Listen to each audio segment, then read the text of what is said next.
Desde el Centro de Noticias de Caracol Televisión en Bogotá, esto es Noticias Caracol, edición del mediodía.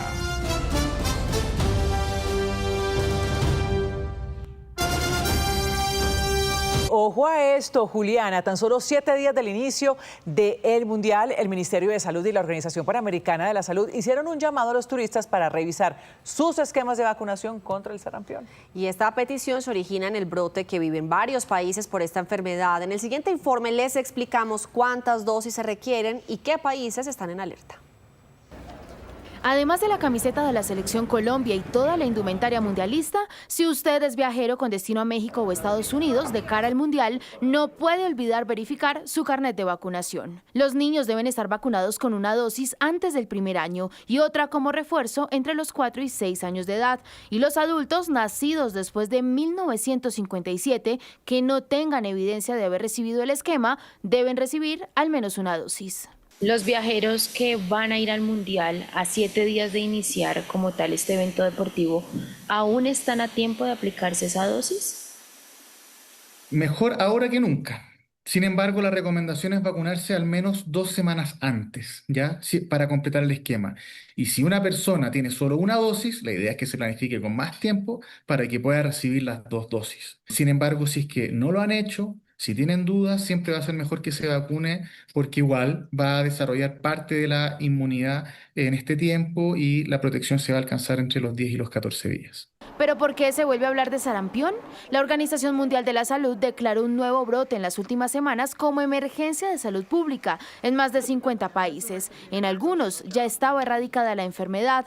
Reportan más de 20.000 casos y 25 fallecimientos solo en 2026, principalmente en México, que concentra 18.000 casos, y Estados Unidos, con más de 2.000 casos. El 92% corresponden a personas no vacunadas. La tasa de transmisión, el R que hablábamos, que tiene sarampión puede transmitir a 18 personas que no han estado debidamente vacunadas. Por lo tanto, el riesgo de transmisión en personas no vacunadas es de los más altos.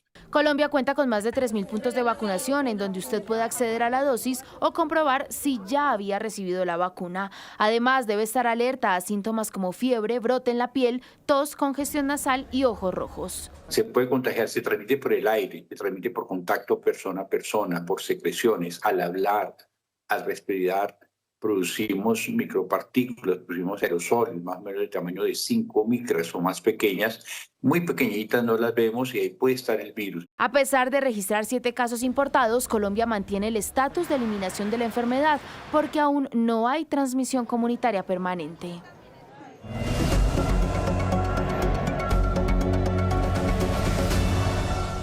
12:51. Arrancamos el radar de la política este viernes con la presentación del tarjetón oficial para la segunda vuelta. Esta es la tarjeta electoral que le van a entregar cuando se acerque a votar el próximo 21 de junio.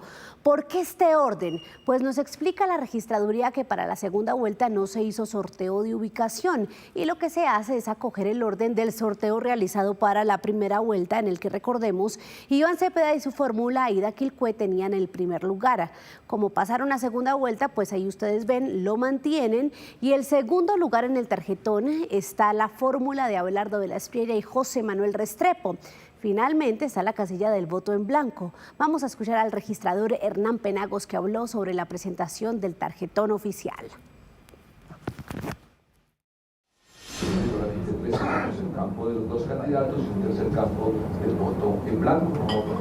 Inclusive tiene pues una ventaja que al ser de 3 campos va a tener la imagen más amplia, es decir, mucho más sencilla para ejercer el voto, muy clara y muy bien gestionada para que obviamente cada vez se reduzca más el número de votos nulos, aunque en muchas ocasiones ya lo hemos visto por los resultados de Congreso y de primera vuelta, en ocasiones, ya diría que en elecciones de esta naturaleza los votos nulos no obedecen a desconocimiento, no a ciudadanía que quiere expresarse de esa manera. Precisamente esta declaración del registrador se dio hoy en el marco de una reunión muy importante del Plan Democracia, donde las autoridades destacaron que durante el escrutinio adelantado por el Consejo Nacional Electoral no se presentaron reclamaciones por ninguna de las campañas políticas y aseguraron que tanto el proceso de preconteo como de escrutinio se hicieron de manera ágil, transparente y sin contratiempos. Vamos a conectarnos con Rocío Franco, que conversó con el procurador y los demás asistentes a esta reunión y escuchó el llamado que están haciendo al país. ¿Cuál es ese llamado, Rocío? Adelante. Pues tras esta reunión del Plan Democracia, el llamado es a respetar los resultados, a que cesen los enfrentamientos entre unos y otros y que cese la política del odio. Dice el Procurador General de la Nación que están haciéndole vigilancia a este proceso y que también están mirando el tema de indebida participación en política, que hasta el momento hay 151 investigaciones. El ministro de la Defensa reveló que hay 702 reportes de delitos electorales. Recordó que hay recompensa por reportar este tipo de delitos. Pero el procurador ha señalado que se están enfrentando a una dificultad muy grande, que es el tema de la desinformación, que está llevando enfrentamientos a unos y otros, y señalan que van a empezar a hacer un seguimiento de esta situación. Esto fue lo que dijo. El peligro, la debilidad más grande en el momento es la desinformación, entendiendo como tal todo lo que circula en redes sociales y en otros medios de comunicación que tienden a confundir o a tergiversar la realidad y manipular la mente y la emotividad de los eventuales votantes. Ese es un terreno que venimos a trabajar con bastante fortaleza. Ha pedido el Procurador General de la Nación que quien sepa del tema de la compra de votos, que se acerque a la Procuraduría si se trata de funcionarios públicos y si es entre particulares a la Fiscalía General de la Nación con los debidos sustentos. La próxima semana habrá reunión del Plan Democracia con los gobernadores del país. Rocío, gracias. Vamos entonces a ver otro llamado a propósito de esta campaña de la segunda vuelta que todo el país ha visto. Ha estado marcada por los mensajes subidos de tono y los adjetivos sobre el contrincante, que más que un oponente se ha convertido entonces en un enemigo. Pues desde las instituciones y la academia hacen un llamado a los candidatos y a sus campañas para que prioricen las ideas y las propuestas por encima de los ataques. Aquí este llamado.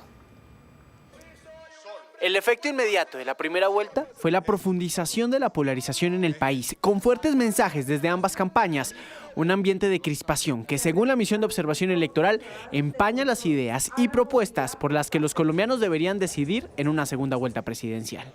Es un tono que genera miedo y que demuestra temor.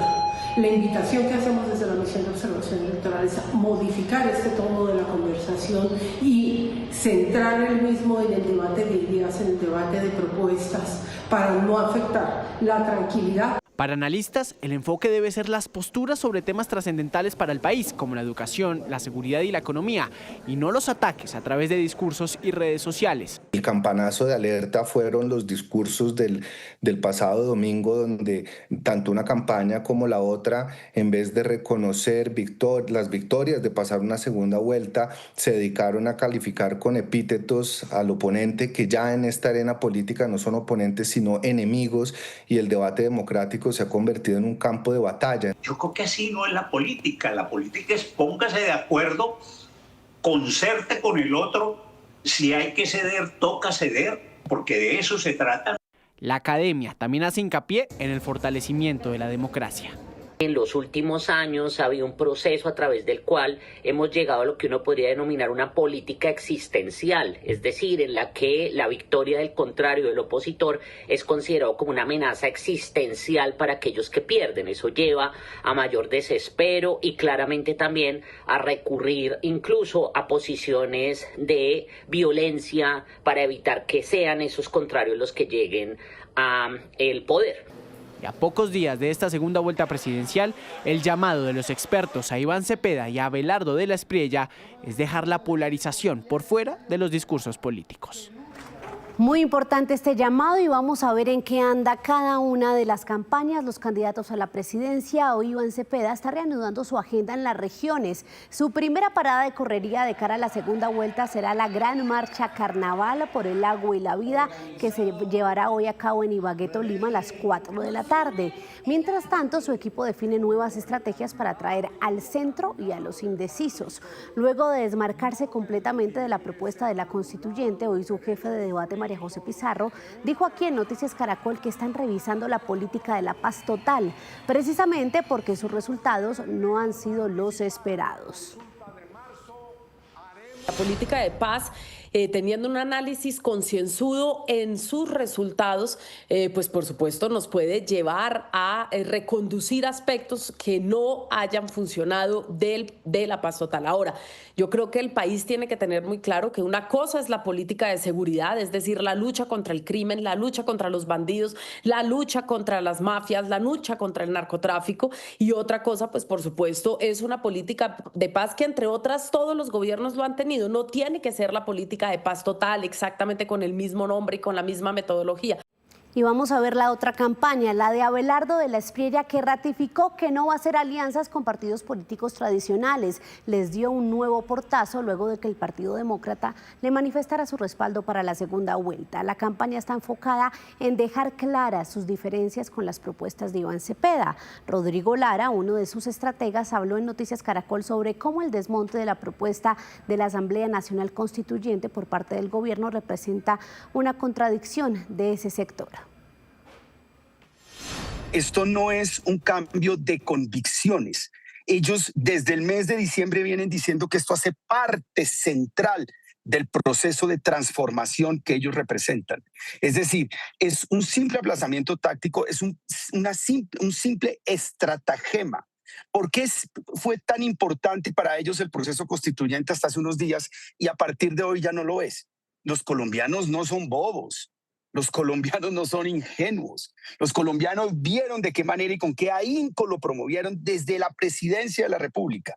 Ahora, ¿por qué lo cambian hoy? Y pues como estamos viendo, los candidatos y sus campañas hacen cuentas para ganar en segunda vuelta. Están mirando hacia dónde pueden crecer y tienen dos tipos de estrategias, tanto la plaza digital como la física. ¿Cuáles son las implicaciones y hacia dónde deberían apuntarles? Hablamos con asesores y estrategas. La estrategia digital. La plaza pública. A poner el pecho, a poner la cara. Dos combinaciones de estrategia de los candidatos que buscan cautivar más votos e incluso superar las votaciones del pasado domingo. Tenemos dos candidatos que llegaron a la segunda vuelta con dos campañas muy distintas, unas enfocadas en plaza pública y otra enfocada en comunicación digital y en redes sociales. Así analiza Paola Montilla las dos campañas políticas que pasaron a la segunda vuelta, la de Abelardo con una dura ofensiva digital desde el inicio de su campaña política, la de Iván Cepeda ha estado más volcada a la plaza pública, aunque de cara a la segunda vuelta ha empezado a dinamizar sus mensajes en redes sociales. Y Abelardo de la Espriella tiene una comunicación mucho más activa, unos mensajes mucho más directos, unos mensajes que tal vez la manera en que los emite genera una emoción de una manera mucho más rápida. Por otra parte, tú tienes los mensajes que emite Iván Cepeda y son mensajes que los podríamos denominar como más clásicos. Realmente no está utilizando la potencialidad que tienen esas redes sociales. Pero ¿qué tan decisivo puede ser una estrategia enfocada en digital y redes sociales para cautivar electores e influir en el voto? En la era de la comunicación política digital, las estrategias digitales, la creación de contenidos, la presencia en diferentes plataformas y en el algoritmo hoy es mucho más importante porque los ciudadanos se enteran y hacen ejercicios de contraste entre los candidatos y sus fórmulas vicepresidenciales por intermedio de los dispositivos móviles y las plataformas de redes sociales. Sin embargo, eso no quiere decir que la plaza pública no sea determinante dentro de la estrategia. Dependiendo del tipo de votantes, en estos escenarios también se mueven emociones. Las convocatorias masivas en plaza pública siguen siendo fundamentales en el ejercicio de este cierre de campaña. Sin embargo, y solamente a través de cómo se muestren esas convocatorias en las redes sociales, es que se podrá hacer un ejercicio de contraste. A 2 semanas de las elecciones, los candidatos hacen una combinación de estrategias. De cuál sea la mejor y con resultados efectivos, solo se sabrá el próximo domingo 21 de junio, cuando los colombianos elijan al próximo presidente de la República. Y a la 1:02 p.m. vamos a revisar el llamado que está haciendo Shakira, la artista colombiana que emitió un comunicado por el uso indebido de su imagen en las campañas políticas colombianas. La artista aseguró que no respalda a ningún candidato político y que el montaje de ella apoyando a ciertos candidatos no está autorizado. Destaca que su compromiso es con los colombianos, con el país, y desea lo mejor en la jornada que se avecina por la segunda vuelta presidencial, tanto en Colombia como en el extranjero. Y para el cierre, un dato. El Consejo Nacional Electoral anunció que entonces los partidos políticos van a poder contar con hasta 2 testigos electorales por cada mesa de votación. Las comisiones escrutadoras serán designadas la próxima semana y desde la registraduría se va a reforzar la capacitación de los jurados y de estas comisiones para lo que viene para la segunda vuelta. Hasta aquí el radar de la política. 1:04 p.m. En más noticias, Caracol del Día, con la entrada de un nuevo día festivo en Colombia, hay quienes celebran ese día adicional de descanso, pero para algunos sectores de la economía, la inclusión de esta nueva fecha genera preocupación. Colombia tiene un nuevo festivo y empezará a aplicar desde este mismo julio. Vamos a ver qué piensa la gente de esto. No, no me gustaría. ¿No? ¿Y por qué? No, mucho festivo. ¿Le toca trabajar de todas formas? Trabajar, sí. ¿Y cómo ve las ventas usted en un festivo? ¿Viene más gente? ¿Viene menos gente? Poquito, porque todo el mundo sale. Vamos a vivir la vida como Dios las manda. Si se declaró un nuevo festivo, pues se declaró. Y vamos a descansarlo. Descánsalo y disfrútenlo. Si no tienen platica, pues busquen prestado. ¿Cómo le va a usted con los festivos? Pues muy regular, porque esto está muy solo. Aquí no se vende nada, mire. ¿Y un festivo menos? Pues muchas veces menos. Los puentes son muy difíciles porque todo el mundo se va a Bogotá. De los 38 países que conforman la OCDE, Colombia encabeza la lista de los que tienen más días festivos, con 19 en total, seguido solo por Japón con 17, Lituania, Eslovaquia y Corea del Sur. Ahora bien, el festivo de la Virgen de Chiquinquirá, que se legisló para el 9 de julio, pero que este año se materializará el lunes 13 de ese mes, no solo es celebrado por los religiosos. Según gremios, la economía de los pueblos y destinos turísticos también se verá beneficiada. Los festivos incentivan a que los residentes de las ciudades capitales de Colombia puedan visitar municipios pequeños, que se les convierte eso en una oportunidad para aumentar sus ventas, su dinámica económica. Pero un panorama económico distinto vive en las grandes ciudades, en especial el sector gastronómico. Se contrae el consumo en restaurantes, entonces... ¿Cuánto? En un 30% en promedio hemos identificado que los festivos se caen las ventas en los restaurantes en las principales ciudades de Colombia. Desde los gremios de Bogotá afirman que aunque el festivo es una oportunidad para descansar, también se convierte en una presión para costos laborales de pequeños empresarios o comerciantes formales. Es que los festivos son buenos para el sector turístico, pero pues afectan de alguna manera todo el sector económico porque tenemos pues demasiados días festivos en Colombia. No solamente el aumento del salario mínimo, sino el encarecimiento de las horas extras y dominicales. Aquí tenemos un festivo más en donde pues se tiene que contratar al personal bajo esas condiciones. Hoy un día laboral festivo o dominical se paga con un recargo del 100%, es decir, vale el doble que un día laboral ordinario. La Virgen de Chiquinquirá ahora tiene su propia celebración. El 9 de julio es el nuevo festivo nacional y con su declaración llega también una ley que traerá varios beneficios para Boyacá y el país. La Virgen del Rosario de Chiquinquirá es una de las más ilustres riquezas de Boyacá. Innumerables milagros, favores y ayudas le son atribuidas, razón por la cual la ciudad mariana de Colombia hoy ve con gran admiración que se haya logrado uno de los clamores más especiales que por años hicieron, vías y agua. Hasta que el 26 de diciembre de 1586 ocurrió la gran maravilla de renovarse ella por sí sola otra vez obteniendo sus colores originalmente desde que fue pintada desde el comienzo. Con el anuncio de su festividad, también llega la ley que estipula mejoramiento de infraestructura, acueducto y el alcantarillado para el municipio de Chiquinquirá, la transversal de Boyacá que cubre los municipios. Y en este caso, pues es también venir aquí a este santuario, tener un tiempo para la celebración, para las vísperas, para el homenaje a la reina y patrona de Colombia. Entonces también es un elemento espiritual que nos ayuda a nosotros a fortalecer lo que significa ser cristiano hoy. La ley aprobada por el Congreso de la República destaca la creación de un nuevo día feriado nacional el 9 de julio, que exaltará a la Virgen de Chiquinquirá, y ese día se conmemorará por primera vez este lunes 13 de julio. Esto realmente creo que nos va a servir muchísimo para dinamizar la economía, para mostrar más nuestra ciudad, y no solo nuestra ciudad, sino municipios aledaños. Y nosotros los católicos devotos a ella, entonces muy importante por eso, que le hayan dado una fecha especial a ella. En nombre de la Virgen del Rosario de Chiquinquirá, hoy se escribe uno de los más grandes anhelos de una región que agradece el milagrito de su principal cuidadora y que ahora pide que no quede sobre el papel. La comunidad boyacense, la gran mayoría, el 98% somos católicos, entonces por ende pues es una cuestión muy bien vista para el departamento y la nación. Igual la Virgencita de Chiquinquirá es la madre de Colombia, la madre de nosotros acá los católicos. Para los feligreses, esta noticia, más que un milagro, es una deuda que se le tenía a la Virgen de Chiquinquirá por todas las bendiciones que ha entregado al país. ¿Cuál es su opinión de que Colombia tenga un nuevo día festivo el próximo 13 de julio? Los leemos en @noticiascaracol. Y hoy es el Día de las Medias Locas, así como lo oyen, una iniciativa para visibilizar y apoyar la salud mental de quienes nos cuidan, los trabajadores de la salud. Desde hace 10 años, el primer viernes de junio se convirtió en el Día de las Medias Locas, una fecha para recordarnos que la salud mental del personal de salud también importa.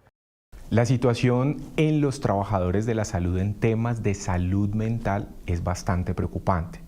Si nosotros hablamos de las tasas de suicidio, llegan a ser entre 3 a 4 veces más altas en comparación a la población general, pero también cuando hablamos de trastornos depresivos y de ansiedad, se llega a quintuplicar esta prevalencia. Los datos son contundentes. Entre el 42 y 62% de los médicos a nivel global experimentan síndrome de burnout o del quemado por el trabajo.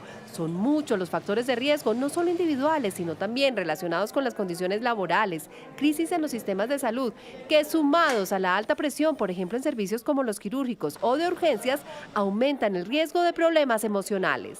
Las dificultades para tener un adecuado patrón de sueño, el hecho de no tener una rutina adecuada de una alimentación equilibrada y saludable, las relaciones sociales entre el personal de salud no están muy bien fortalecidas, también el hecho de no hablar tranquilamente acerca de nuestras emociones, pero además también muchas veces la presión ejercida en los entornos familiares, en los entornos laborales, en los entornos sociales, y que eso nos lleva a que no gestionemos nuestras emociones de una manera adecuada. El cuidado de quienes nos cuidan no es negociable. Debajo de los uniformes y batas blancas hay seres humanos vulnerables. Existen diferentes banderas rojas que nos pueden indicar que tenemos que buscar ayuda profesional, que tengamos alterado nuestro patrón de sueño, que estemos más irritables o más sensibles de lo habitual, que se empiece a presentar un llanto de manera incontrolable e inesperada,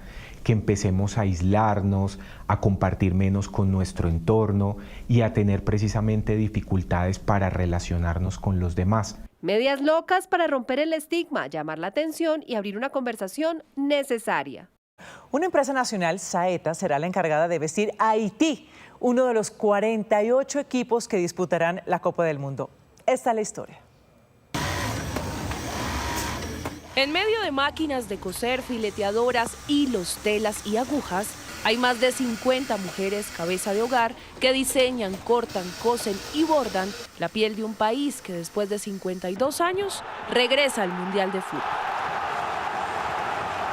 Le ponemos alma, vida y corazón a cada prenda que hacemos. La hacemos con mucho amor. Muy, muy orgullosa de estar aquí, ser parte de acá de esta familia. Esta familia es Saeta, una empresa de ropa deportiva que se le ocurrió a don Pedro Carrero cuando tenía 11 años de edad. De ver máquinas de coser en mi casa, de estar en medio del fútbol, de yo también practicarlo, pues me lleva a soñar. Fundada en Bogotá en 1982, la marca comenzó su historia desde cero. Con una hermana de mi mamá, una tía, empezamos a sacar unas sudaderas y luego unos uniformes para un equipo de mis hermanos. Y ahí empezamos. Luego ya compramos un hermano mío, el mayor, le dieron una liquidación y yo le dije a él que me prestara esa plata para comprar o dar de cuota inicial de 2 máquinas, una plana y una fileteadora. Me prestó 8.000 pesos. La empresa despegó, luego le fabricaron la indumentaria a Santa Fe, Millonarios y otros equipos colombianos. También hubo espacio para la solidaridad. El terremoto que pasa en Haití, yo al tener esa cantidad de camisetas llamé a la Cruz Roja y dije, bueno, si aquí no podemos hacer nada, ayudemos a alguien. Y se envían a través de la Cruz Roja con destino a Haití. Y bueno, sin saberlo, don Pedro Carrero estaba iniciando una relación comercial que lo llevaría a la cúspide del fútbol internacional. Y en algún momento, a finales de 2012, me busca y me dice, Pedrito, necesito ayuda. Yo le consigo partidos a Haití, amistosos, pero ellos no tienen uniforme, no tienen una marca que lo represente. Y tengo varios problemas. Uno es que si un jugador regala la camiseta o la intercambia, al siguiente partido no puede jugar. Y así, don Pedro hizo uno de los acuerdos más importantes de su vida, vestir a la selección de Haití, que con el Saeta cosido en el pecho, clasificó a la Copa del Mundo. Estar en esa vitrina mundial, que hay pocas marcas, para nosotros representa mucho, pero mucho orgullo, no solamente como Saeta, sino como colombiano. Son la única marca colombiana que viste a una selección en este mundial y la primera en hacerlo. El mundial, o sea, todo el mundo va a estar pendiente de él, entonces una satisfacción muy grande. Saeta, hecho en Bogotá, Colombia, para el mundo, para el mundial. A las 2 de la tarde, 3 minutos, hablamos del Caribe, porque luego de la explosión de una barcaza que dejó 4 muertos y 3 heridos en Cartagena, se conoció la historia de una de las víctimas de la tragedia. Además, la comunidad protestó por las malas condiciones del puesto de salud. José Luis Márquez es una de las 4 víctimas mortales que dejó la explosión de una barcaza en el corregimiento de Pasacaballos, en Cartagena. Su cuerpo fue encontrado en el canal del dique. Sí, él ahí lo que lo pusieran a hacer, soldaba, él hacía mantenimiento, hacía muchas cosas. El joven de 23 años se encontraba junto con otros trabajadores en el astillero Francisco Escamilla, realizándole mantenimiento a la embarcación cuando ocurrió la emergencia. Eso corresponde a una barcaza de transporte de ACPM pesado que explota a esa hora. Nosotros tenemos una reacción aproximadamente 10 minutos después. La cifra de heridos ascendió a 13. Algunos ya fueron dados de alta y otros permanecen en centros clínicos de Cartagena. Este ha sido uno de los peores momentos que ha vivido Pasacaballo. Por primera vez, Pasacaballo tiene un incidente de esta manera. Como consecuencia de lo sucedido, la comunidad de Pasacaballos decidió bloquear la entrada a ese corregimiento porque aseguran que el centro de salud no tiene las condiciones mínimas para atender emergencias y menos de esta magnitud.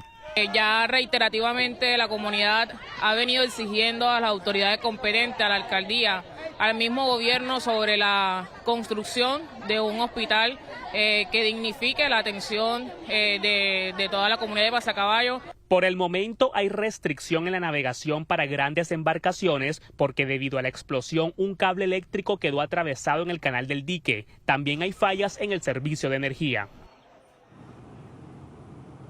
La gobernadora del Valle del Cauca declaró emergencia humanitaria en salud en 40 municipios. Una de las razones es el cierre de aproximadamente 2.000 servicios en clínicas y hospitales.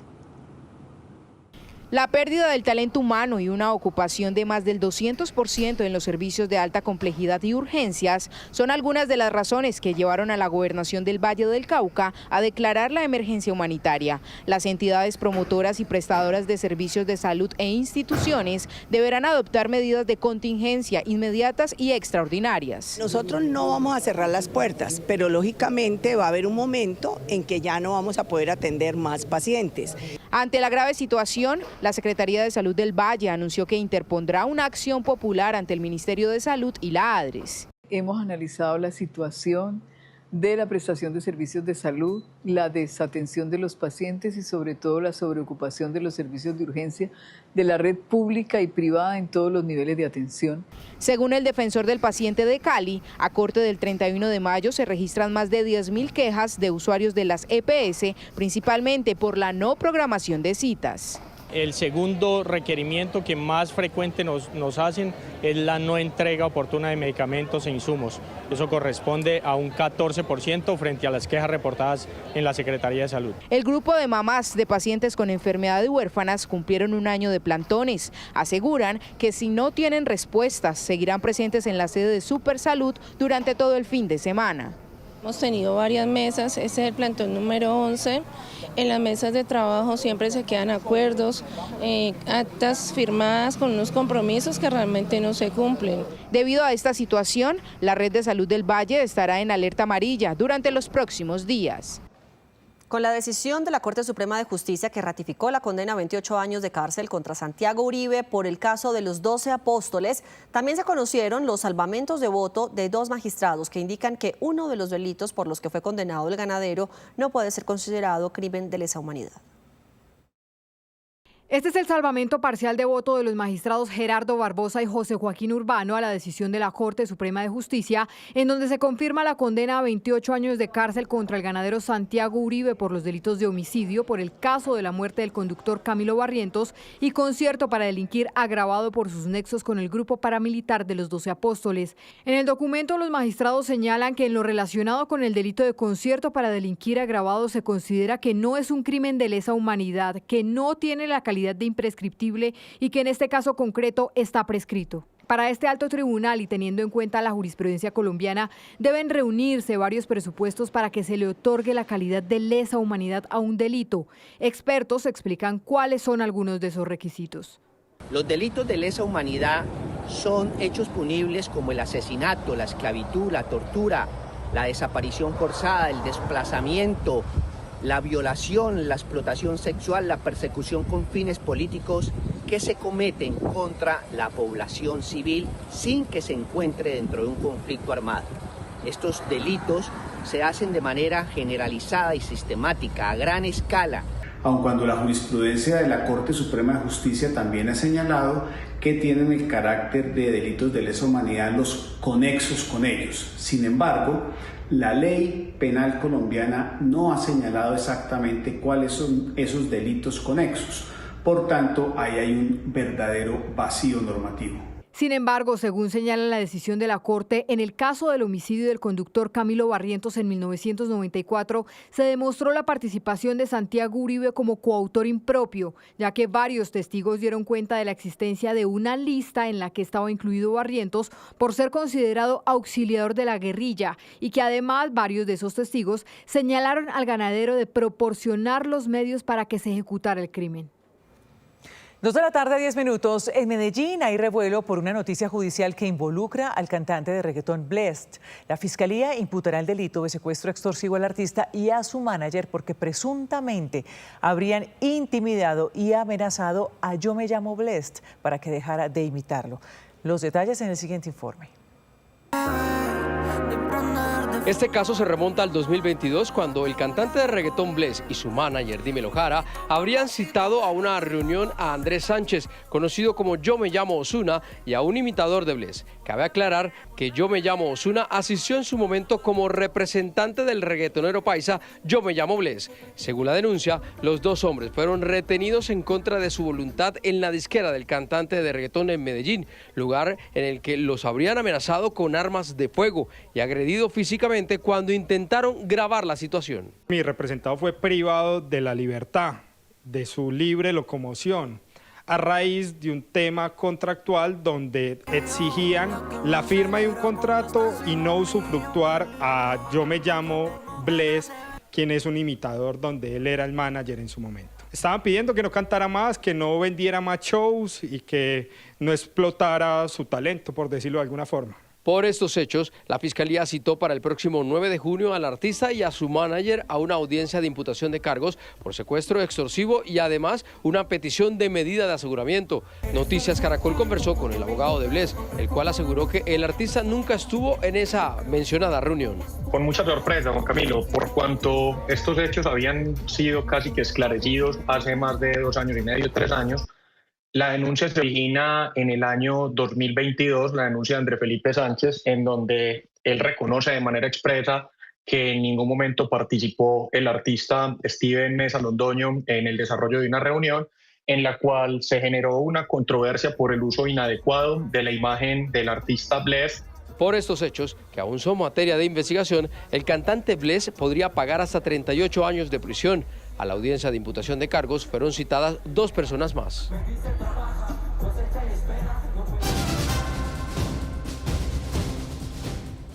Antes de los tráilers en internet y de los afiches gigantes, el cine cabía en la palma de la mano. Pequeños impresos repartidos en teatros y calles que prometían aventuras, romances y grandes historias. Casi un siglo después, esas joyas de papel vuelven a cobrar vida en Bogotá. Hace 100 años, antes de comprar la boleta, los espectadores recibían una invitación especial, un pequeño heraldo ilustrado que les adelantaba la historia que estaban a punto de ver. Casi un siglo después, esas joyas del cine vuelven a reunirse en la mayor exposición de su tipo realizada en Colombia. El Museo El Chicó abre sus puertas a los heraldos en el cine colombiano 1924-1944, una exposición que reúne algunas de las piezas más valiosas de la memoria cinematográfica del país. Estos heraldos, de alguna manera, no solamente constituyen una pieza de arte en sí misma, hay mucha gente que los colecciona, sino que son como el retrato de la estética, del lenguaje y de los valores de una época. Tras un cuidadoso proceso de restauración liderado por la Fundación Patrimonio Fílmico Colombiano, el público podrá admirar anuncios originales de clásicos nacionales junto a producciones internacionales que tuvieron como protagonistas a las leyendas de la pantalla grande. La exposición también celebra 4 décadas de trabajo de una institución que ha dedicado su esfuerzo a rescatar imágenes, documentos y películas que forman parte de la memoria colectiva de los colombianos. Hoy que la Fundación Patrimonio Fílmico Colombiano cumple 40 años, la gran reflexión es que la memoria, si bien es cierto, viene del pasado, no es menos cierto que dialoga con el presente. Es algo que está vivo. Así que cada vez que alguien viene a ver esta exposición, conecta con esta exposición, revive sentimientos, recuerdos, emociones con esta exposición, está entablando un diálogo con esa memoria.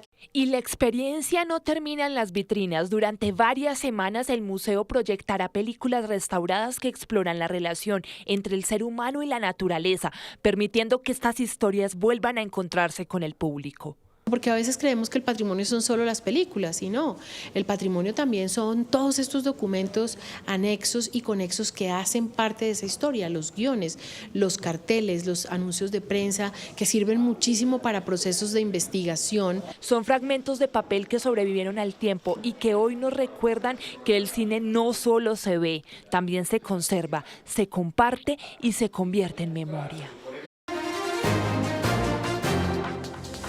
A esta hora es noticia en el Tarra, norte de Santander, la grave crisis de orden público por los combates entre el ELN y las disidencias de las FARC en zona rural. Según las autoridades, los enfrentamientos ya dejan 1.329 personas desplazadas.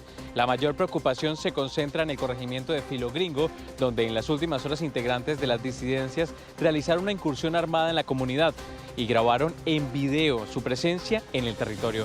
Mientras tanto, sigue vigente el toque de queda entre las 6 de la tarde y 6 de la mañana hasta el próximo 12 de junio. Además, fueron suspendidas las obras públicas en este municipio por falta de garantías de seguridad para los contratistas y trabajadores. A esta hora les informamos que el Ejército Nacional frustró una nueva acción terrorista en el sur del departamento del Cesar, al localizar y desactivar 7 poderosas cargas explosivas que habrían sido instaladas por integrantes del ELN en el sitio conocido como Piletas, en la vía que comunica a la ciudad de Aguachica con Río de Oro.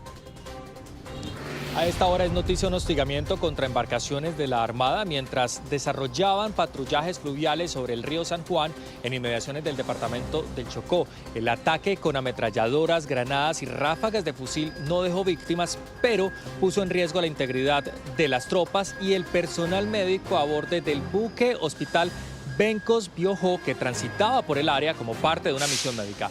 Este ataque presuntamente habría sido perpetrado por miembros del grupo guerrillero del ELN.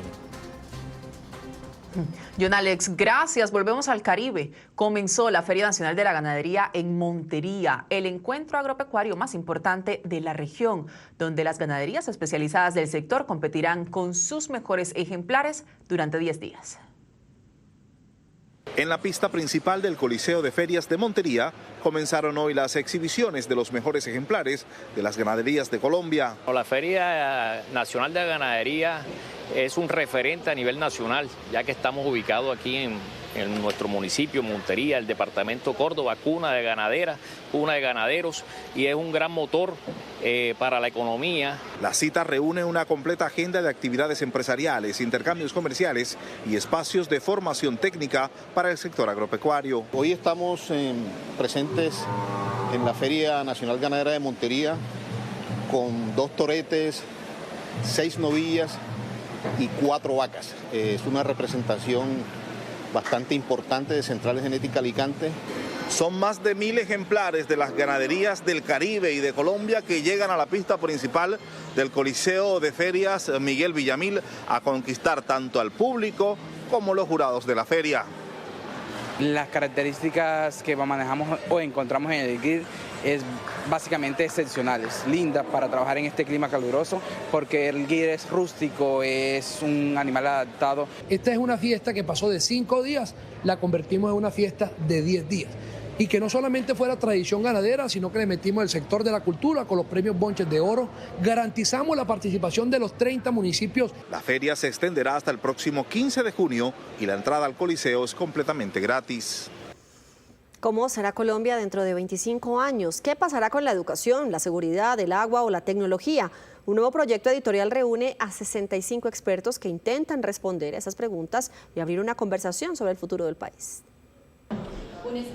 Pensar en el largo plazo no es frecuente en medio de la agenda diaria. Sin embargo, detrás de las discusiones políticas y económicas de hoy están las decisiones que definirán el país de las próximas generaciones.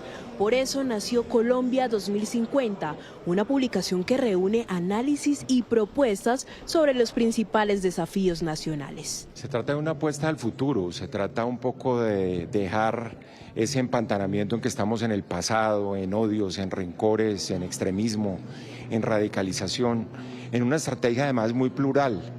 Con André Viana decidimos hacerle una apuesta a que todavía era posible construir un gran consenso para el futuro de Colombia.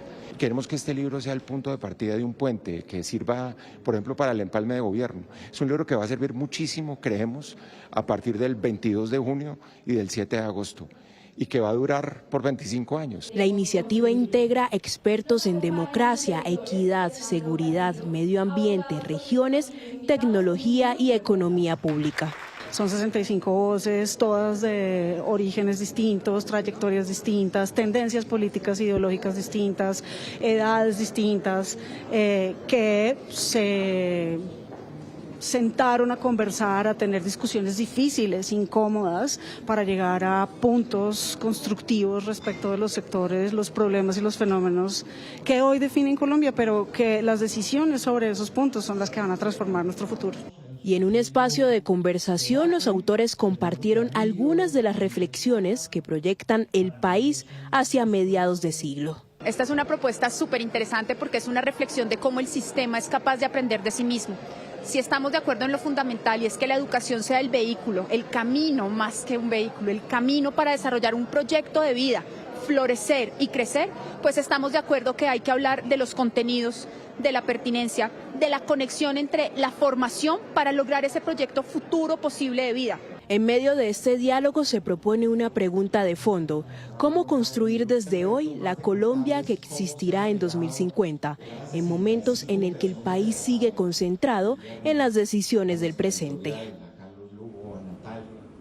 Bajo el nombre de La Ola Blue, Blue Radio busca reunir a los colombianos alrededor del Mundial 2026 mediante la creación de una gran cadena de videos inspirada en sus celebraciones. Así puede participar. En este Mundial, levantemos la Ola Blue.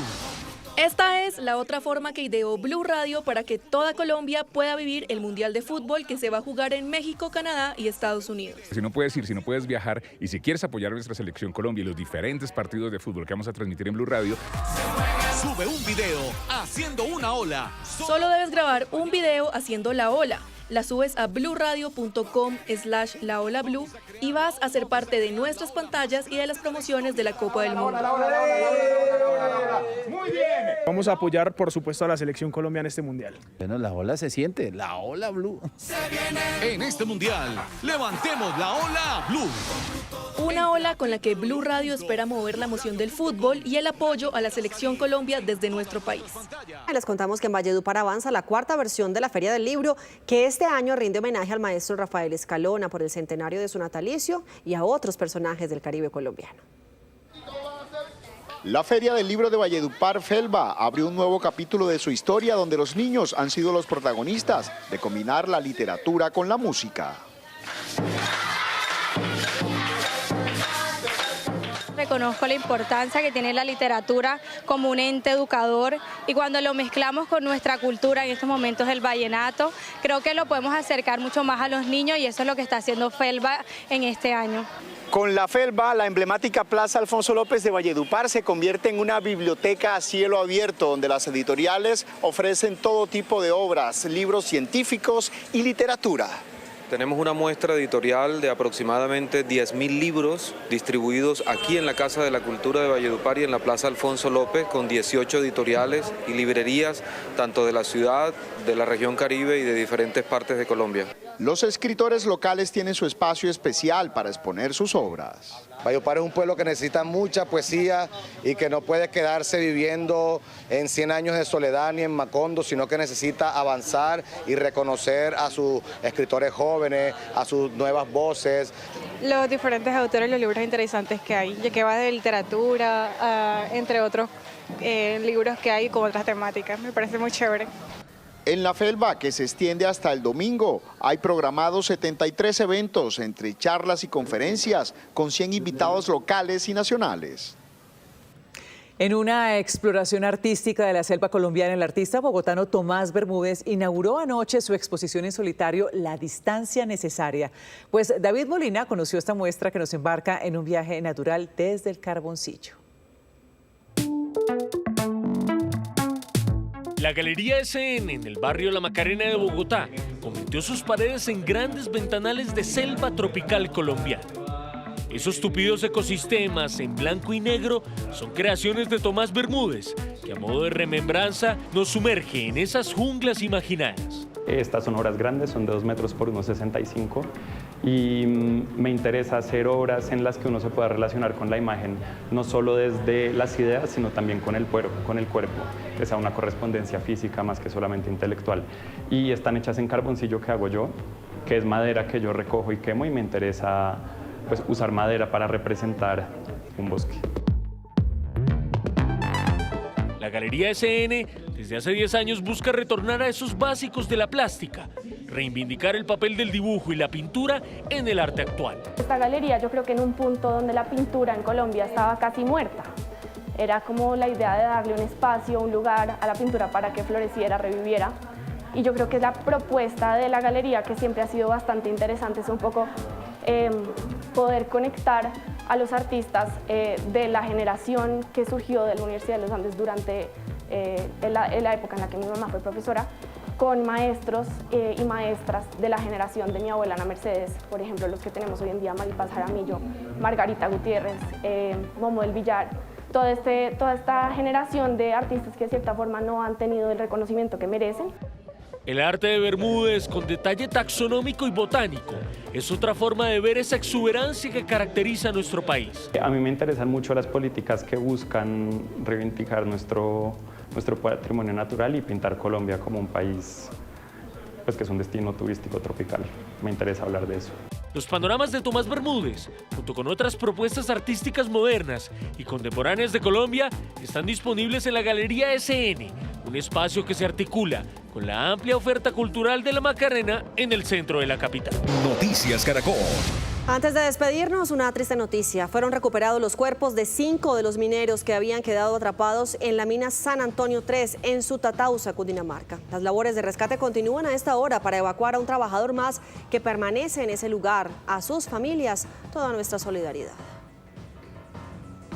Con esta lamentable noticia terminamos, pero nos vemos a las 7 de la noche con una nueva edición informativa. Ya lo saben, si quieren seguir los Noticias del Día se pueden conectar a partir de este momento con Pablo a la señal digital de Noticias Caracol en nuestras plataformas digitales. En el canal Caracol ya viene Tormenta de Pasiones. Esto es Noticias Caracol, primero la gente.